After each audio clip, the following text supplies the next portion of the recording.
상황이 아니라 믿음으로 감사하라는 제목으로 하나님 말씀 전하겠습니다.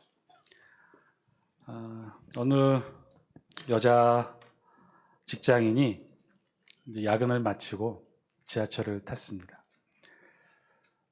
지하철도 그렇고 버스를 타도 그렇고 제일 운이 좋은 때가 언제죠? 탔는데 빈자리가 있을 때. 그 다음으로 운이 더 좋은 거는 어떤 경우죠? 사람들이 다 앉아 있는데 포기하고 그 앞에 가서 섰는데 내 앞에 있는 사람이 다음 정거장에서 벌떡 일어나 내리는 거예요. 얼마나 행복할까요? 그럼 바로 그 자리에서 앉아서 오니까. 이분도 이제 그런 소망을 가지고 전철을 탔는데 빈자리는 없었고 사람들이 빼곡히 앉아 있었어요. 그래서 아무나 제일 일찍 일어날 것 같아 보이는 사람 앞에 가서 손잡이를 잡고 탔는데 다음 역에 서자 한 무리의 아줌마들이 우르르 타서 이 여자 주변에 서게 됐습니다. 근데 이야기를 들어보니까 어느 대형교회 여전도의 회원들 같아 보였어요. 서로 집사님, 권사님 부르면서 부흥에 참석하고 나오는 길이었는지 부흥회 때 받은 은혜를 서로 나누고 계셨어요. 자신도 같은 기독교인이라 낯설지 않고 친근하게 여겨졌답니다. 그런데 얼마 후에 자신 앞에 있는 사람이 드디어 내리려고 자리에서 일어서는 게 아닙니까? 여자가 잘 됐다 싶어서 얼른 엉덩이를 돌려 의자에 내려놓는 순간 어떤 강한 충격이 자신의 여자 엉덩이를 밀어내고 그만 바닥에 넘어질 뻔했다는 거예요. 돌아서서 이렇게 봤더니 자신 주위에 있던 한 권사님이 이 여자를 엉덩이로 밀쳐내고 그 자리에 떡하니 앉았던 거죠. 중요한 건 그렇게 자리를 차지한 권사님이 하는 말이었어요. 뭐라고 했을까요? 주여 감사합니다.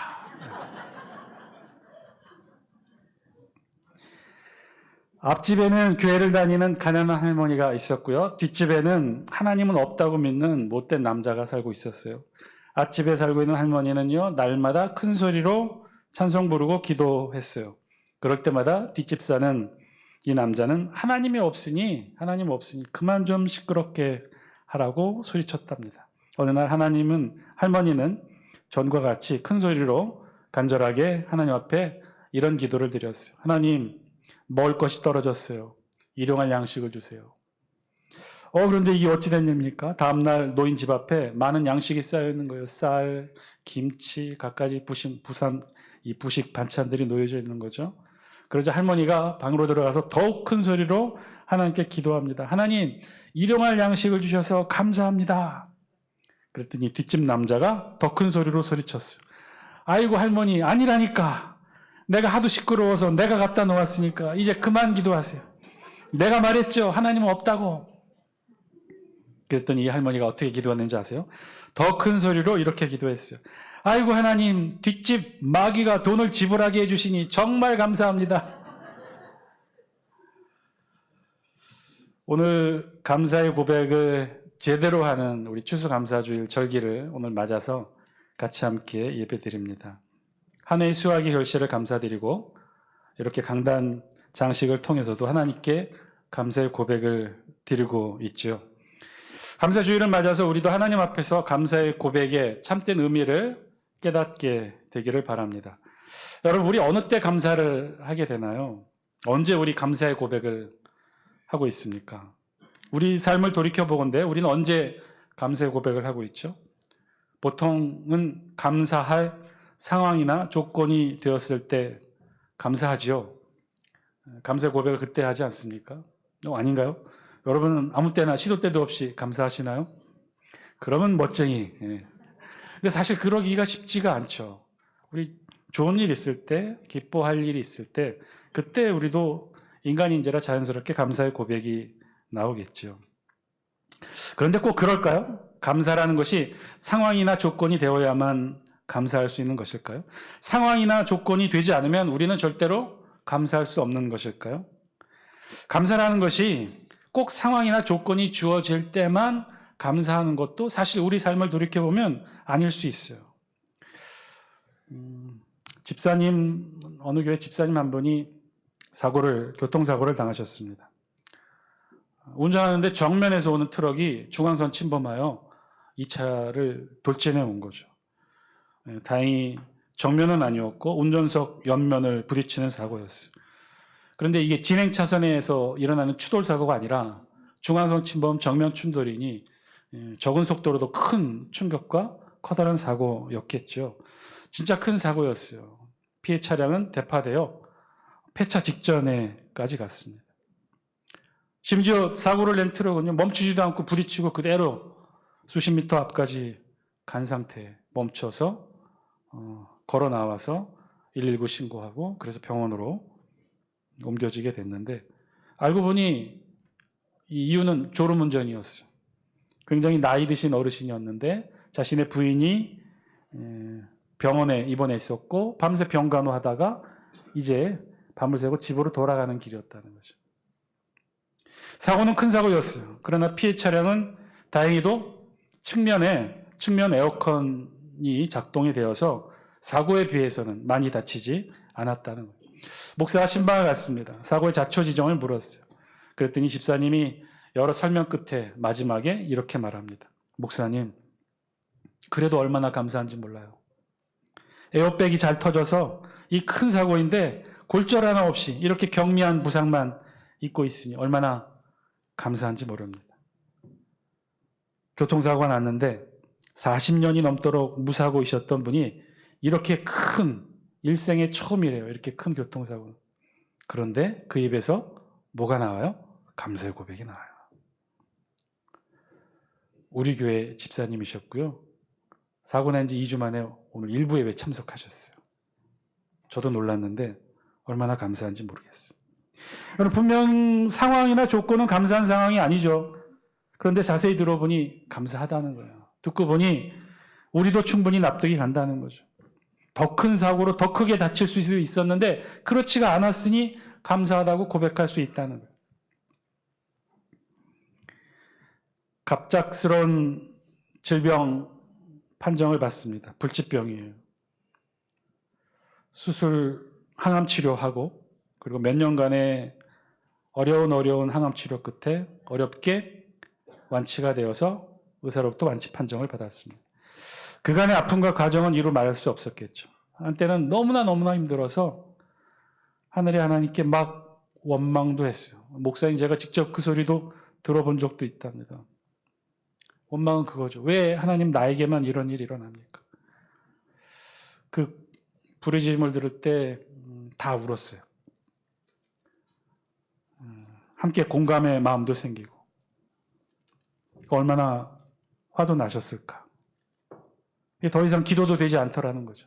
그런데 어떻게 그 힘들고 어려웠던 항암치료, 머리도 다 빠지면서 몇 년에 걸친 투병 끝에 완치 판정을 받은 그날 그분이 어떻게 하셨는지 아십니까? 하나님께 감사 기도를 해요. 하나님, 고쳐주셔서 감사합니다. 그리고는 그달 받은 월급 전체를 하나님께 감사 예물로 올렸어요. 아니, 이렇게 하시면 한 달 생활 어떻게 하십니까? 되물었더니 저에게 그러더라고요. 너무나 감사해서 사실은 더한 것도 할 수 있었는데 더 드리지 못해서 죄송했다고. 정말 감사의 고백을 이분은 올렸어요. 돌아보면 그 과정이 얼마나 힘든 시간이었겠어요. 눈물도 나고, 그리고 지금도 병이 완치되었다고는 하지만 앞으로 삶이 얼마나 조심스럽겠습니까? 이전으로 어떻게 다시 돌아갈 수 있겠어요? 늘 조심하고 감기조차 두려워하고 그런 삶을 살아야 됨에도 불구하고 감사하다는 거예요. 여러분, 감사는요, 꼭 상황이 좋아야만 감사드릴 수 있는 것일까요? 상황이나 조건이 좋아야만 할 수 있는 것이 감사일까요? 우리에게 감사는 어떤 것일까요? 분명 상황이나 조건은 아닐 수도 있을 것입니다. 그럼 우리는 무엇으로 감사하는 거죠? 우리는 무엇으로 하나님 앞에 감사의 고백을 할 수 있는 거죠? 오늘 추수감사주일을 맞아 우리에게 주신 말씀을 통해 그 이유와 원인을 오늘 말씀을 통해 함께 찾을 수 있게 되기를 주의 이름으로 간절히 축원드립니다. 오늘 우리가 함께 읽은 본문 시편 57편은요. 다윗이 쓴 비탄시 가운데 하나입니다. 다윗이 쓴 여러 시들 중에 비탄시로 분류되는 시라는 거죠. 여러분, 비탄시가 뭘까요? 각종 어려운 어려움과 고통에 직면하여 하나님께 그 고통을 호소하며 구원을 구하는 그런 간구하는 내용을 담은 시가 바로 비탄시라는 거죠. 오늘 우리 본문 시편 57편은 바로 그런 비탄 시 중에 하나예요. 다윗이 사울 왕의 핍박으로 인하여 도피 생활 중에 지은 시가 바로 오늘 이 시라는 거죠. 우리 성경 시편에 보면요, 몇몇 시편은요, 그 앞에 따로 부제를 달아놓기도 합니다. 여러분 성경책 한번 보시겠어요? 여러분 성경 시편 57편에 보면 조금 흐릿한 글씨로 대괄호 쳐놓고 부제가 기록되어 있을 거예요. 여러분 성경에 뭐라고 기록되어 있나요? 시편 57편의 부제가 뭐죠? 우리 영상을 통해 같이 한번 읽어볼까요? 시작. 다윗의 믹담시 인도자를 따라 알다스엣에 맞춘 노래 다윗이 사울을 피하여 굴에 있던 때. 주로 부제를 달아놓는 건 이 시가 어떤 시이고 어떻게 불러야 하고, 예전에 시편은 다 노래였으니까 어떻게 불러야 되는지, 그리고 간단하고 짤막하지만 이 시편의 배경에 대해 잠깐 기록해 놓는 게 이 시편의 부제의 역할이에요. 다윗의 믹담시라고 되어 있는데, 믹담, 히브리어로 미크담의 뜻은 조각하다, 만들다 이런 뜻에서 온 단어로 조각 같은 작품, 예술가 같은 작품. 그래서 다윗의 믹담, 그러면 어떤 시냐면 다윗의 시 중에 뛰어난 시, 탁월한 시를 가리켜 이렇게 믹담이라는 단어를 넣습니다. 그리고 인도자를 따라 알다스엣에 맞춘 노래라는 건 모든 시편은 다 찬양의 가사였기 때문에 어떤 곡조에 붙여서 부르는지 그 곡조를 특별 몇몇 시편은 이렇게 알려줘요. 그런데 그 당시에는 우리는 알 수 없으나 알다스엣이라는 어떤 곡조가 있었나 봐요. 이 곡조에 이 57편을 붙여서 그렇게 찬양 부르듯 불러라 이렇게 알려준 것. 중요한 것은 마지막에 이 시의 배경이 되고 있는 듯한 한 구절이 기록되어 있죠. 이 시는 어떤 배경하에 기록됐다는 거예요? 다윗이 사울을 피하여 굴에 있던 때. 사울 왕의 칼날의 위협에 다윗이 내내 도망 다녔지 않습니까? 그럴 때마다 굴에 숨었는데 그때 사울을 피하여 굴에 숨었을 때 이 시를 기록했다는 거예요. 자, 그러면 다윗이 사울을 피해 굴에 있던 때는 언제였을까? 성경의 사무엘상의 기록에 의하면 다윗이 동굴에 피신하고 있을 때는 딱 두 번 나옵니다. 아돌람 굴과 엔게디 동굴. 그런데 오늘 본문은 다윗이 엔게디 동굴에 은신하고 있을 때 이 시를 기록했다는 거죠. 이때 그러면 다윗이 엔게디 동굴에 숨어서 숨소리조차 내지 못하고 밖에는 사울 왕의 군사들이 칼을 들고 자신을 찾고 있는데 이 엔게디 동굴에 숨어서 있었을 때 다윗의 심경이 어땠는가? 우리 영상을 통해 57편 우리 본문으로 삼지는 않았으나 1절 말씀 우리 같이 함께 읽겠습니다. 시작. 하나님이여 내게 은혜를 베푸소서, 내게 은혜를 베푸소서. 내 영혼이 주께로 피하되 주의 날개 그늘 아래에서 이 재앙들이 지나기까지 피하리이다. 다윗은 이 엔게디 동굴에 숨어서 하나님께 이렇게 기도한 거죠. 내 영혼이 주께로 피합니다. 주의 날개 그늘 안에서 이 재앙을 피하게 하소서. 다윗이 엔게디 동굴에 숨어 들어갔을 때는 이 심정이었다는 거예요. 사울 왕의 죽음의 유혹으로부터 엔게디 동굴에 숨어 지내는 처지의 다윗의 심정. 그리고 오늘 우리 본문으로 삼았던 4절부터는 그러한 상황 속에 있는 다윗이 어떤 처지였는지를 아주 구체적으로 절절하게 이렇게 표현합니다. 우리 4절 말씀 영상을 통해 같이 함께 읽습니다. 시작. 내 영혼이 사자들 가운데에서 살며 내가 불사르는 자들 중에 누웠으니 곧 사람의 아들들 중에라. 그들의 이는 창과 화살이요 그들의 혀는 날카로운 칼 같도다. 다윗의 심정이 지금 이랬다는 거예요. 지금 자기가 어디 사이에 갇혀 있다는 거예요. 사자들 사이에. 자신을 먹으려고 이를 드러내고 있는 그런 사자들 가운데. 그런데 비유 중에 어떤 비유를 하고 있어요? 내가 불사르는 자들 중에 누워있다. 불사르는 자들은 누구냐면요. 전쟁이 일어났어요. 그럼 최정예 병력은 전선 앞에서 적들과 싸우고 적들을 물리치고 앞으로 전진하죠. 그러면 이 불사르는 자들은 원어의 표현에 직역하면 불놓는 자들인데 이들은 전진하여 새로 점령한 땅의 후방 지역을 훑으면서 마을마다 다 불사지르면서 다니는 군대를 털어 이 불놓는 자들이라고 했어요. 여러분, 점령한 마을을 불지르는데 집만 불지르겠어요? 그 안에 남겨져 있는 모든 사람들 다 같이 죽이면서 불사르는 거예요. 그런 불 놓는 자들 앞에 자기가 놓였다는 거예요. 그래서 이 4절은 맹렬한 이빨을 드러내며 자기를 죽이려고 하는 사자와 불 놓는 자들을 연상시키며 자신이 이런 위험에 처해 있다는 걸 이렇게 표현한 거예요. 그래서 그들의 이는 뭐라고 그랬어요? 창과 화살이요. 그들의 혀는 날카로운 칼 같도다. 불놓는 자들이 불만 들고 다녔겠어요. 창과 칼, 화살을 들고 다니면서 남아있는 생존자들은 다 죽이고 집을 불태우는 가운데 자신이 그렇게 쫓기고 있다는 거죠. 그런 심정으로 엔게리 동굴에 지금 다윗이 몸을 숨기고 있다는 거죠. 다윗을 죽이려는 실제적인 위협과 무기와 적들에 둘러싸여 있다는 것을 다윗은 이렇게 사실적인 표현으로 하고 있어요. 그러면서 6절에서는요, 자신이 이런 자신의 심정을 이렇게 표현합니다. 우리 6절 영상을 통해 같이 함께 읽습니다. 시작. 그들이 내 걸음을 막으려고 그물을 준비하였으니 내 영혼이 억울하도다. 그들이 내 앞에 웅덩이를 팠으나 그들이 그 중에 빠졌도다. 그들이 내 걸음을 막으려고 그물 준비하고 웅덩이를 팠다는 거예요. 그러면서 다윗의 심정이 어떻다는 거예요? 기쁘다는 거예요? 견딜만 하다는 거예요? 억울하다는 거예요. 다윗도 억울했다는 거예요. 답답했다는 거예요. 사울왕이 다윗을 잡아 죽이기 위해 온갖 갖가지 계략과 이 조치들을 다윗이 이렇게 표현한 거죠. 그래서 자신은 억울하다고 하나님께 짧지만 하소연하고 있어요. 바로 그러한 때 이제 다윗이 어떻게 했느냐? 7절부터 결심한 듯 하나님께 기도합니다. 엔게리 동굴에 피하여 목숨을 노리는 사울왕의 칼을 피해 숨어있는 다윗, 그런 다윗이 하늘의 하나님께 기도하며 외치고 있어요. 결심한 듯 이제 외칠 거예요. 그런데 다윗이 어떻게 하나님께 외칠까요? 심정은 지금 억울하다고 했어요. 그럼 다윗이 이 상황에 엔게리 동굴에 숨어서 숨소리조차 내지 못하고 깊숙한 동굴 깊숙한 곳에 숨어 있으면서 다윗이 하나님께 어떻게 기도했을까요? 우리의 상식에 의한다면 그렇게 기도하겠죠.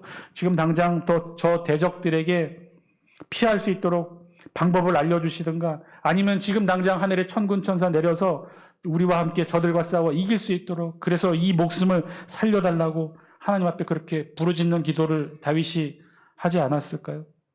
그런데 다윗 그렇게 기도하지 않습니다. 7절부터 끝까지 다윗은요, 이제 그 내용을 바꾸어 이렇게 기도합니다. 우리 7절 같이 함께 읽습니다. 시작. 하나님이여, 내 마음이 확정되었고 내 마음이 확정되었사오니 내가 노래하고 내가 찬송하리이다. 확정되었고 확정되었으니, 확정되었다고 그랬어요. 내 마음은 이제 준비되었다는 거예요. 확정되었다는 거예요. 그리고 어떻게 확정했느냐? 무엇을 하기로 확정했다는 거예요? 내가 노래하고 찬송하기로 했다는 거예요. 하나님 살려달라고 간청하고 애원하고 구걸하고 하나님께 목숨을 구해달라고 간청하는 기도가 아니라 지금 뭘 하기로 확정했다는 거예요? 하나님을 노래하고 찬송하기로 확정했다는 거예요. 그러면 어떤 노래와 어떤 찬송을 하겠다는 거예요? 8절. 우리 같이 함께 읽겠습니다. 8절입니다. 시작. 내 영광아 깰지어다. 비파야 수금아 깰지어다. 내가 새벽을 깨우리로다. 비파와 수금으로 내가 새벽을 깨우면서 노래하고 하나님을 찬양한다는 거예요. 그럼 무엇을 찬양할까요? 9절, 10절, 11절. 이제 엔게리 동굴에 숨어있던 다윗이 하늘의 하나님을 이렇게 찬양합니다. 우리 9절, 10절, 11절 같이 함께 읽습니다. 시작. 주여, 내가 만민 중에서 주께 감사하오며 문나라 중에서 주를 찬송하리. 무릇 주의 인자는 커서 하늘에 미치고 주의 진리는 궁창에 이르나이다. 하나님이여, 주는 하늘 위에 높이 들리시며 주의 영광이 온 세계 위에 높아지기를 원하나이다. 아멘. 그 유명한 다윗의 하나님 찬양의 시가 9절부터 10절, 11절까지 이어집니다. 정말 아이러니하죠. 다윗생의 가장 탁월하고 뛰어난 미크담 시가 다윗의 비탄식 가운데 내용이 기록되어 있어요. 이 9절, 10절, 11절을 그래서 복음성가 가사로 만들어서 사실은 제가 중고등부 시절에 많이 불렀던 찬양의 가사이기도 합니다.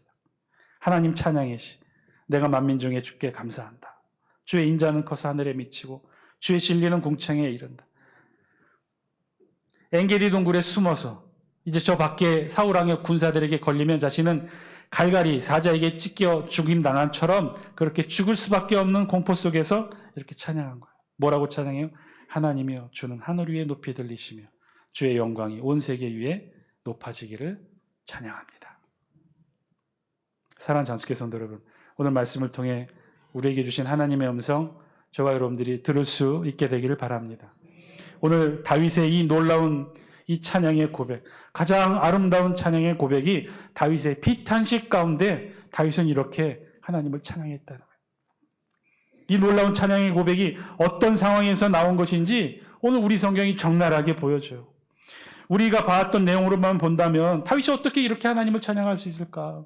하늘의 하나님을 향해 막 원망하고 내가 이렇게 억울합니다. 지금 당장 나를 구원하소서 하나님께 소망하고 구원을 외치고 부르짖어야 될 그 상황, 그 조건임에 불구하고 다윗은 가장 아름다운 시의 언어로 하나님을 찬양해요.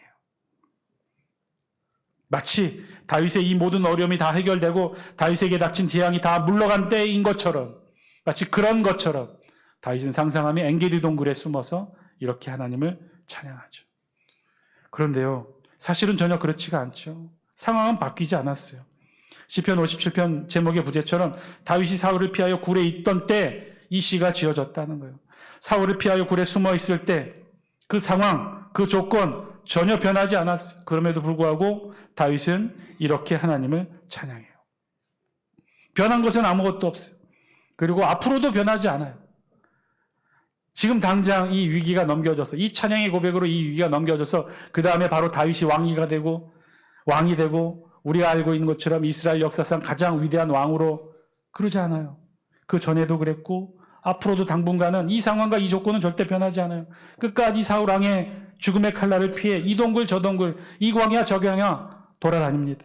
그럼에도 불구하고 다윗은 마치 이 모든 상황이 해결된 것처럼 아주 감사한 마음으로 하나님을 찬양합니다. 변한 것은 없었어요. 상황은 그대로. 그런데 그대로 온 상황에서 오히려 변하고 바뀐 게 있었다면 무엇이 바뀐 거예요?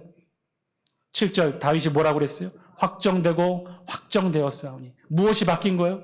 상황은 바뀐 게 없어요. 앞으로도 당분간 바뀌지 않을 거예요. 그런데 바뀐 게 있었어요. 뭐가 바뀌었어요? 다윗의 신앙과 믿음이 바뀝니다.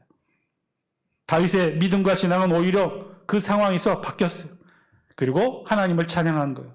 가장 아름다운 언어로, 가장 믿음이 풍성한 상태로 그렇게 하나님을 찬양합니다. 우리 가사 한번 띄워주실래요? 내가 만민 중에 오 주께 감사하며 주님을 찬양하리 열방 중에서. 주의 인자는 커서 하늘에 미치고 주의 진리는 넓은 공창에 일어나니 하늘 위에 주는 높이 들리며 주의 영광은 온 세계 위에. 하늘 위에 주는 높이 들리며 주의 영광은 온 세계 위에. 상황은 변하지 않았어요. 오히려 믿음이 변한 거죠. 신앙이 새로워진 거예요. 그런데 놀라운 것은요, 그 믿음을 따라서, 그 신앙을 따라서 나중이겠지만 상황도 바뀌게 됩니다. 어떻게 해요? 다윗이 왕이 돼요. 이스라엘 역사상 가장 힘있고 영향력 있는 그런 나라를 다스리는 다윗 왕이 됩니다. 사울 왕의 목숨의 위협으로부터 자신을 지켜냈을 뿐만 아니라 사울 왕의 뒤를 이어 다윗이 왕위에 오르는 그 어마무시한 일들을 이루어내게 되죠. 상황은 변하지 않았지만 믿음이 변해서 결국 상황을 이끌어간 거죠. 사랑하는 자숙회 성도 여러분, 오늘 말씀을 통해 우리도 분명히 깨닫게 되기를 주의 이름으로 간절히 축원드립니다. 상황은, 주변의 여건은 여러분 결코 우리의 운명을 바꾸지 못합니다. 상황은 그저 상황일 뿐이에요. 그러나 믿음은 우리를 변화시킵니다. 믿음은 우리의 상황과 운명을 변화시켜요. 사랑하는 자숙회 성도 여러분, 아무것도 바꾸지 못하는 상황을 바라보시겠습니까? 아니면 운명도 상황도 변화시키는 믿음을 붙드시겠습니까? 믿음으로 나아가시는 여러분 되시기를 바랍니다. 오히려 어려울수록, 힘들수록, 아직 이루어지지 않을수록, 바로 그러한 때일수록, 아직 상황이 변화되지 않을 때 다윗처럼 우리도 멋지게 서서 우리를 변화시키고 축복으로 이끄실 그 하나님을 향해 찬양과 영광을 올려드릴 때 우리가 하나님께 드릴 수 있는 참된 감사의 고백이 그때 나오게 될 줄 믿습니다. 잘 되고 상황이 변하고 기쁘고 행복하고 좋은 일이 있을 때 하나님 찬양하고 감사 고백하는 것 어떻게 보면 쉬워요. 그럴 수 있어요. 행복할 때 행복하다고, 좋은 일 있을 때 고맙다고, 잘 된 일이 있을 때 감사하다고 할 수 있는 것 믿지 않는 자들도요, 하늘을 향해 막연히 그렇게 감사합니다. 그러나 어려울 때, 힘들 때, 아직 상황이 변화되지 않을 때 바로 그때 다윗처럼 엔게디 동굴에 숨어서 숨소리조차 내지 못하는 그 상황일지라도 다윗처럼 하나님을 찬양할 수 있는 것이 진짜 믿음으로 드리는 감사의 고백인 것이죠. 하나님께 드리는 참된 감사, 그것은요 상황에 따라 드리는 감사가 아니라 믿음으로 하는 감사인 줄 믿습니다. 왜냐하면 상황은요 수시로 변하지 않습니까?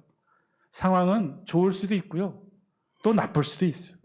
또 나쁘다가도 또 좋을 수도 있어요. 그래서 우리의 감사는요 절대로 상황에 따라하는 감사가 되지 않아야 합니다. 상황이 아니라 믿음으로 하는 감사가 참된 감사인 거죠. 믿음으로 하는 감사는요 오히려 상황이 좋지 않아도 감사드릴 수 있어요. 상황이 여의치 않아도 감사할 수 있는 것이 믿음으로 드리는 감사인 거예요. 상황이 좋지 않을 때 바로 그때 오히려 하나님을 찬양하고 영광을 올려드리고, 그래서 상황을 변화시키고 이끌어 주실 하나님을 미리 찬양하고 영광을 올려드리는 삶, 그것은요 오직 믿는 자만이, 저와 여러분만이 하나님께 드릴 수 있는 참된 감사의 고백이 되는 줄 믿습니다. 다윗처럼 지금 바로 우리를 축복으로 이끄실 그 하나님을 향해 오늘도 찬양하며 영광 올려드리며 감사하시는 여러분 되시기를 주의 이름으로 축복합니다. 잘 될 거예요. 다 해결될 겁니다. 우리 돌아보면 해결되지 않은 것 없지 않나요? 우리 기도했던 그 어려운 시절에 눈물 흘리며 기도했던 거 돌아보세요. 기도 제목 안 이루어진 것이 하나라도 있는지 여러분 한번 돌아보세요. 안 이루어진 게 있다고요? 아직 안 이루어졌을 뿐이에요. 이루어질 거예요. 반드시 이루어질 거예요. 그것도 우리의 방법과 시기가 아닌 하늘의 하나님의 뜻과 방법으로 반드시 이루어지게 될 줄 믿습니다. 기다리세요. 다 될 겁니다. 다 이루어질 겁니다. 그래서 여러분 상황이 아니에요. 상황이 나아지기를 기다려 감사하는 것 절대로 아닙니다. 우리가 하나님께 드리는 참된 감사는 상황이 아니라 믿음으로 드리는 감사예요. 상황이 나아지면, 상황이 나아져서 감사드릴 수 있다면 언제까지 상황이 좋아져야 우리가 하나님께 감사드릴 수 있는 것일까요? 어느 정도 우리가 좋아져야 하나님 앞에 진짜 참된 감사를 할 수 있는 것일까요? 로또가 당첨되면 우리 진짜 감사 고백할 수 있는 것일까요? 건강해져서 뽀빠이 이상용처럼 아침마다 팔굽혀펴기 100개 정도는 거뜬히 해낼 수 있어야, 그런 건강이 있어야 우리 하나님께 참된 감사의 고백을 할 수 있는 것일까요? 상황으로는 할 수 없어요. 우리의 상황이 어디까지 좋아져야 우리가 감사할 수 있는 것일까요? 아니에요. 상황이 아니에요. 상황이 아닌 또 다른 이유는요, 상황은 우리가 바꿀 수 없기 때문에 그래요. 상황조차도 누구만이 바꿀 수 있는 거예요? 하늘의 하나님만이 바꾸실 수 있기 때문에. 왜냐하면 하나님이 이 세상을 창조하셨고 하나님이 이 세상을 지금도 다스리시고 섭리하시기 때문에 우리 주변에 일어나는 수많은 상황들 다 하나님만이 바꾸실 수 있어요. 그렇다면 우리가 어디에 집중해야겠습니까? 우리가 바꿀 수도 없는 상황 붙들고 있겠습니까? 아니면 그 상황조차도 바꾸시는 하나님을 향해 믿음으로 감사 고백하시겠습니까? 다윗은 그 사실을 누구보다도 잘 알았던 인물인 거죠. 그러니 엔게디 동굴에 숨어서 밖에 나가면 사울왕의 부하의 칼날에 갈갈이 찢겨 죽을 것 뻔히 알면서도 깊숙한 엔게디 동굴에 숨어서 서로 숨소리 죽여가며 두려워 떨고 있는 그 가운데 다윗이 어떻게 했어요? 이 찬양을 부른 거예요. 다윗 생에 가장 잊지 못할 가장 아름다운 시의 언어로 다윗은 이렇게 찬양합니다. 우리 같이 한번 이 찬양 같이 한번 불러볼까요? 예전에 신앙생활 했던 분들은 이 찬양 아시는데 요즘 분들은 잘 모르시는 것 같더라고요. 우리 같이 한 소절 한 소절 같이 한번 불러봅시다.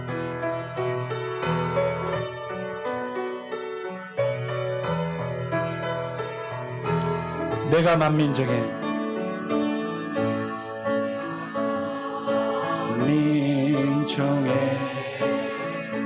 오 주께 감사하며 주님을 찬양하리 열방 중에서 주인 자는 커서 하늘에 미치고 주의 진리는 넓은 궁창에 이르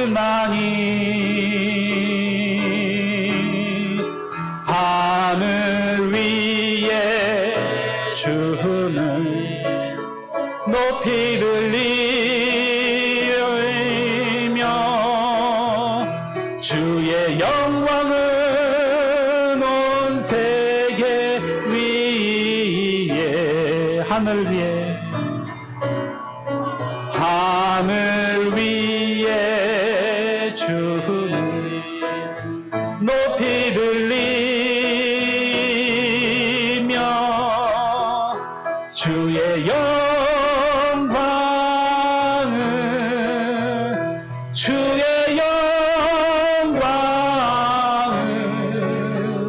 주의 영광은 온 세계 위에.